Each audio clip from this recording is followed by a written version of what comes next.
શાહી શબ્દ ઝડપ ગુજરાત પાક્ષિકના ફેરા રેડી સ્ટાર્ટ.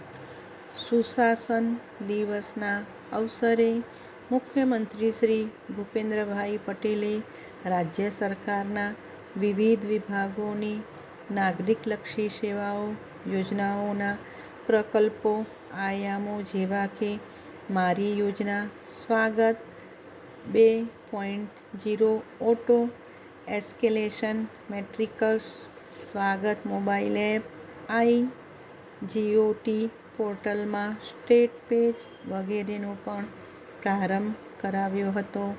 ફકરો.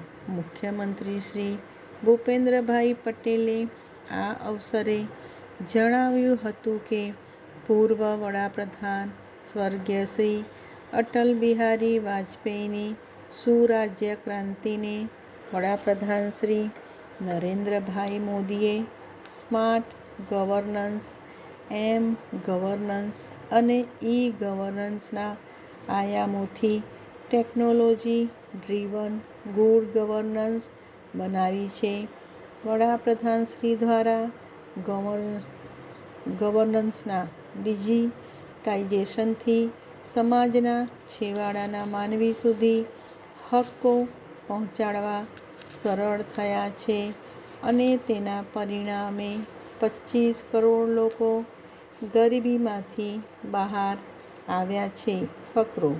મુખ્યમંત્રીશ્રીએ આ વર્ષના સુશાસન દિવસને સરદાર વલ્લભભાઈ પટેલની જન્મ જયંતિની 150મા વર્ષની ઉજવણી, બંધારણની 75મી વર્ષગાંઠ તેમજ પૂર્વ વડાપ્રધાન શ્રી અટલ બિહારી વાજપેયીજીની 100મી જન્મ જયંતિના શુભ સમન્વયનો સુશાસન દિવસ ગણાવ્યો હતો.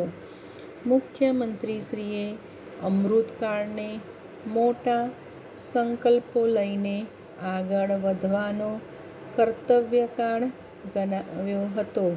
રાજ્ય માટે આ કાળ મોટા સંકલ્પો સાથે આગળ વધવાનો સુભગ સમન્વય છે.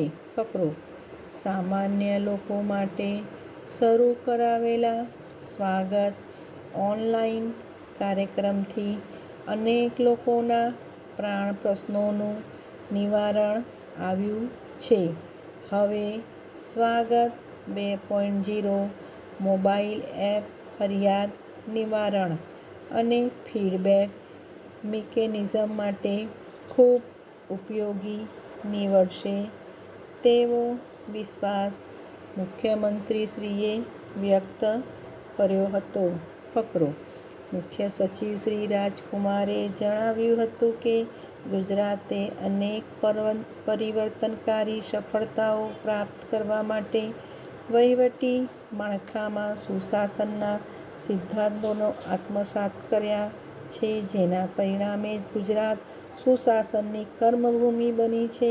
તત્કાલીન મુખ્યમંત્રી શ્રી અને હાલના વડાપ્રધાન શ્રી નરેન્દ્રભાઈ મોદીએ ગુજરાતમાં સિટીઝન ફર્સ્ટના અભિગમથી શરૂ કરેલી સુશાસનિક પહેલના પરિણામે ગુજરાત દેશભરમાં સુશાસનનું મોડલ બન્યું છે.